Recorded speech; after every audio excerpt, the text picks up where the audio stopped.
ကဲဒါလေးကတော့ကျွန်တော်ဒီနေ့လူချင်းမင်းတို့ကိုပြပေးခြင်းနဲ့ share ပြင်ဆင်ပေးထားတဲ့ location အရန်ကောင်းတဲ့မြင်ကြီးတက်ကလေးကိုပြပေးပါမယ်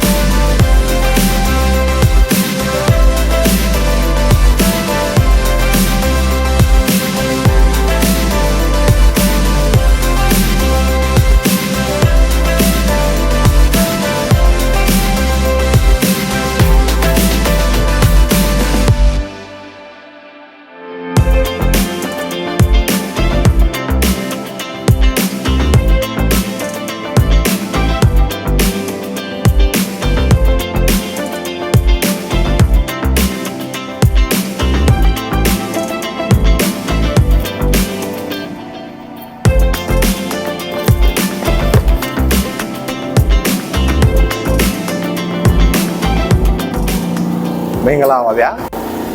ဒါဒီနေ့ကျွန်တော်လူချင်းမင်းတို့ကိုမိတ်ဆက်ပေးခြင်းနဲ့ကျွန်တော်တို့ဒီအင်းစိန်လမ်းမကြီးနဲ့ရွာမကျောင်းလမ်းရဲ့ထောက်မှာတည်ရှိတယ်ကျွန်တော်တို့မင်းကြီးတက်ကလေးပေါ့နော်သူက location လေးအနေနဲ့ကအရန်ကောင်းတယ်လူချင်းမင်းဒီနေရာမှာဘလို့ဆိုင်မျိုးဖွင့်အဆင်ပြေတယ်ပေါ့နော်ရုံးခန်းဖွင့်မလား office ဖွင့်မလားဒီကျွန်တော်တို့အလှပရေးရဆိုင်ကဖွင့်မလားကြိုက်တာလုပ်လို့ရတဲ့နေရာမျိုးဖြစ်တယ်ပေချင်အဝန်းနေရ23ပေနောက်ကို55ပေရှိတယ်နောက်မှမြေပုံလေးကိုသူဘူတော်ပုံစံမျိုးလေးထုတ်ထားပေးသေးတယ်ဆိုတော့အရန်အဆင်ပြေတယ်ဗျာအဲ့တော့ဒီမှာသူပြင်ဆင်ထားတဲ့ဒီဇိုင်းလေးကိုကျွန်တော်ပြနေတာကသူကကျတော့ဒီကျွန်တော်တို့အောက်မှာခင်းပေးထားတဲ့ကြွေပြားတွေဘာတွေကအစလုံးဝတည်တက်နဲ့လှလှပပခင်းပေးထားတယ်ဒီနေရန်တွေအားလုံးမှာသူဒီကျွန်တော်တို့တုပ်ပေးထားတဲ့ဆေးတွေကအစအကောင်းသားတွေသူတုပ်ပေးထားတယ်နောက်ပြီးတော့ဒီကျွန်တော်တို့ကတင်းပေါက်တိုင်းမှာသူလှဆင်လိုက်ကာတွေတက်ဆင်ပေးထားတယ်ဒီမျက်နှာချက်နဲ့မီးဆိုင်အပေါ်အလှဆင်ပေးထားတာကိုလည်းလူချင်းမျိုးတို့တစ်ချက်ကြည့်ကြည့်ပါတေချာလေးသူအလှဆင်ပေးထားတယ်လူချင်းမျိုးမှာဆလုံးလိုမျိုးတွေအဲ့လိုမျိုးတွေဖွင့်ကျင်တော့မှပဲသူကဒီကျွန်တော် decoration အတွက်ဘာမှပြန်လုပ်စရာမလိုအောင်သူစီစဉ်ပေးတဲ့သဘောပေါ့နော်သူအလှဆင်ပေးထားတာလေးကရိုးရိုးရှင်းရှင်းလေးနဲ့တော်တော်ကြည့်ကောင်းတယ်အဲဝန်းအနေနဲ့ကနှလုံးပါဝင်မယ်ကျွန်တော်တို့ဒါဒီ TV စင်တွေ TV တွေကလည်းဒါကျွန်တော်တို့ကလူချင်းမျိုးတို့လိုချင်ထားခဲ့ပေးမှာပေါ့နော်ဒါညှိနှိုင်းလို့ရတယ်အဲသူအလှဆင်ပေးထားတဲ့ပန်းဝိုးတွေကိုလည်းသူအဲ့လိုလူချင်းမျိုးနဲ့ညှိနှိုင်းပြီးတော့ယူနိုင်ပါတယ်ခင်ဗျလူချင်းလည်းယူမလို့ချင်းဘူးဆိုလည်းညှိလို့ရပါတယ်ပေါ့နော်နောက်ဒီကျွန်တော်တို့ဒီ inverter ကြီးတွေဆိုလည်းကျွန်တော်တို့ထားခဲ့ပေးမှာဖြစ်ပါတယ်တခါတော့ share ပြင်ဆင်ပေးထားတာဖြစ်တယ်နောက်တစ်ခုကလူချင်းမင်းတို့ရှေ့မှာဆိုင်ဖွင့်မယ်ဒီနောက်မှာကျွန်တော်တို့ဓမင်းစားကန်းလိုမျိုးဒါမှမဟုတ်တစ်ခုလူချင်းမင်းတို့ထားလို့ရအောင်လို့ဒီ space ကိုဒီလိုတကားလေးကန့်ပေးထားတယ်သူကကြတော့ကျွန်တော်တို့ space ပေါ့နော်နေရာစားတက်တာအောင်လို့ဒီ slide တော့ကိုသူက3ချက်တော့ဖြစ်တယ်ခင်ဗျ3ချက်စလုံးဖွင့်လို့ရတယ်ပိတ်လို့ရတယ်ဆိုတော့သဘောမျိုးတောင်းကတ်ထားလိုက်ရင်နေရာပေးရတာအရန်တက်တာအဲ့ဒါလေးကသဘောကျဖို့ကောင်းတယ်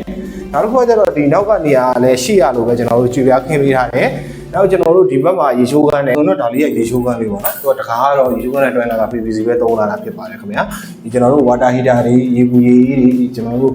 pressure ပန့်တွေရေချိုးကန်းအုတ်ကန်တွေတေချာလေးသူစီစဉ်ပေးထားတယ်လေယာဉ်ပေါ်သူကြွေပြားကပ်ပေးထားတယ်ရေကန်ဆိုလည်းသူအကြီးတင်ပေးထားတယ်ပေါ့နော်ဒါလေးကတော့ကျွန်တော်တို့ toilet layer ကလေးဖြစ်ပါတယ်ခင်ဗျာဒီနောက်ကလေးကတော့ကျွန်တော်တို့ဂိုးလောင်လိုမျိုးလေးသုံးလို့ရအောင်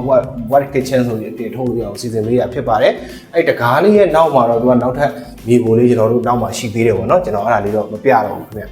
ဒါပြီးရင်ကျွန်တော်တို့ဒီဘက်ချမ်းလေးကိုကြည့်အောင်ဒီဘက်ချမ်းမှာလည်းလူချင်းမျိုးအဆင်ပြေသလိုအသုံးပြုလို့ရအောင်ဂိုးလောင်လေးဒီကျွန်တော်တို့ပစ္စည်းတွေတူလောင်ဖို့လိုမျိုးတွေထားလို့ရအောင်တော့အခန်းမှုတွေတစ်ခန်းရှိပါတယ်ကြည်ပြားလေးကပ်ပြီးတော့အသေးစားလေးလုပ်ပေးထားတယ်